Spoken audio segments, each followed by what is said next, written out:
प्रधानमंत्री जी लास्ट 10 साल में हम देखते हैं ये बॉर्डर विलेज है, हमारा देश का पहले विलेज है।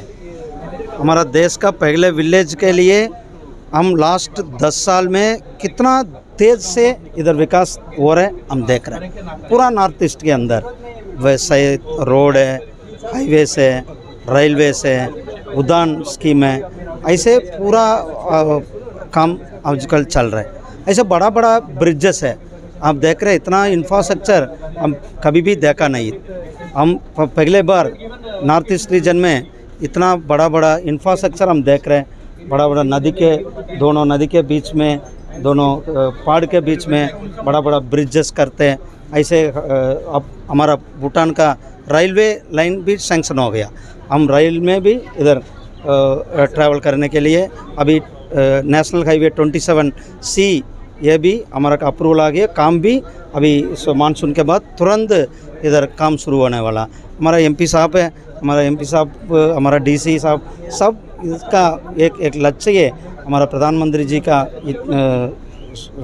ड्रीम सपना वो नॉर्थ ईस्ट का हमारा पूरा बॉर्डर का डेवलप करने के लिए, ये बॉर्डर डेवलप करने के लिए इसलिए हम कहते हैं ये बॉर्डर विलेज है, देश का पहले विलेज है।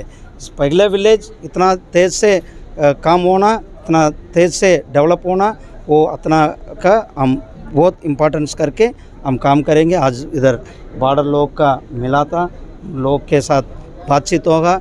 उन्होंने कुछ बिजली का, पानी का कुछ व्यवस्था के लिए बोला, तुरंत हम करके दे देंगे। उनका कोई नुकसान नहीं होएंगे।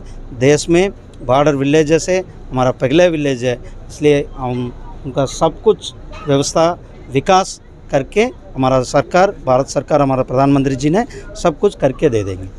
धन्यवाद जाइছোঁ। ইয়াত চেণ্ট্ৰেল পৰা মিনিষ্টাৰবিলাক আৰু আমাৰ চিৰাংগড় ডিষ্ট্ৰিক্ট, আমাৰ MP ছাৰ আহি কিনে আমাৰ যোনটো কমপ্লেইন আছিল আমাৰ হাতীচাৰ পৰা, আমাৰ ৰোড কণ্ডিশ্যন যেনেকুৱা আছিল আমি এটা কমপ্লেইন কৰিছোঁ। এইটো ছেপ্টেম্বৰৰ পৰা কামটো আৰম্ভ হৈ আছে। আৰু ইলেক্ট্ৰিচিটিৰ এটা প্ৰব্লেম আছিল, এইটোও হ'ব কৈ আছে। আৰু আমাৰ মেডিকেল ফেচিলিটিছ নাই, এইটোও অলপমান পাছতে চাম। এনেকুৱা আমাক একটা সাজেশন দিছে। আজি ইয়াত 100 পৰা বেছি ইয়াত পাব্লিক গেদাৰিং হৈছিল আমাৰ হাতীচাৰ VCDCত। এইটো মেছেজ আমি শুনি কিনে আমাক ইমান মৰম লাগিছে, ভাল লাগিছে। আকৌ চাম আমি আৰু 3-4 মাহ আৰু চাম আমি।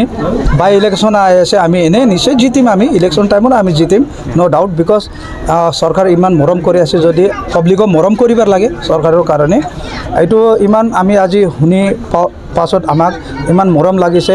আমি যিমান হ'ব এই সোনকালে আৰু এইটো আমাৰ যিমান কমপ্লেইন কামটো আৰম্ভ হ'লে এইটোৱে আমি ডাঙৰ কথা আমি ভাবি কেনে আমি চৰকাৰৰ লগতে আমি চলি থাকোঁ। আমি ৰোড কণ্ডিশ্যনৰ ওপৰত যদি ক'বলৈ যাওঁ তো বৰ্তমানত কেনেকৈ আপোনালোকে কষ্ট ভুগি আছে? মইতো আগতে কৈছোঁ, ছাৰকো কৈছোঁ, ছাৰ আগতে গভৰ্ণমেণ্ট ছাৰ আহিছিল, ডাইৰেক্ট ভূটান সোমাইছে। তেতিয়া আগতো ৰোডৰ চেণ্ট গ্ৰেভেল ফেলাই কেনে অলপমান যিমান গাড্ডা আছিল, আমাৰতো আগৰ গাড্ডাও নাছিল, ইমান চুইমিং পুল নিচিনা আছিল। আমি গাড়ীয়ে যিমান গাড়ী আছে আমি বেচাইছোঁ। সঁচাকৈ এইটো সঁচাই হয়। এইটো আমাৰ হাইৱে NH 27 হাইৱে কৈ আছে। এতিয়া হাইৱে নহয়, এইটো গাঁৱৰ ৰাস্তাটো এইটোৰ পৰা ভাল আছে আমাৰ। যিমান হাতীচাৰত ইমান বৰষুণ টাইমত ইমান ভেল চেল আহে, ফ্লড আহে, তেতিয়াৰ পৰা এইটো আমাৰ যোনটো NH 27 হাইৱে আছে, যেনেকুৱা বিয়া আমিতো ক'ব নোৱাৰোঁ এইটো। তেতিয়া আমি এইটোৱে কৈছোঁ, আমাক মেডিকেল ফেচিলিটিজ নাই ইয়াত। মোৰ আপিয়ে বেমাৰ হ'লে বা কাৰোবাৰ বেমাৰ হ'লে এমাৰ্জেঞ্চি কেছত 1.5 ঘণ্টাত আমি বঙাইগাঁও পাবৰ টাইমত আমি 4 ঘণ্টা লাগি আছে আজি। যদি এইটো কাৰণে একদম ৰোডৰ কণ্ডিশ্যনটো আমাৰ 1 নম্বৰ একদম কণ্ডিশ্যনটো একদম বেয়া হয়। এইটো আমি চৰকাৰক মই আহ্বান কৰিম, যিমান সোনকালে হ'ব এইটো আমাৰ ৰোড কণ্ডিশ্যনটো ভালকৈ কৰি দিলে আপুনিবিলাক আহিলে আমাৰ এইটো কমপ্লেইন নাথাকিব। গাঁৱৰ যোন কমপ্লেইন হ'ব এইটোৱে কমপ্লেইন কৰিবৰ আমি নিশ্চয় বাধ্যতা হ'ম। Thank U.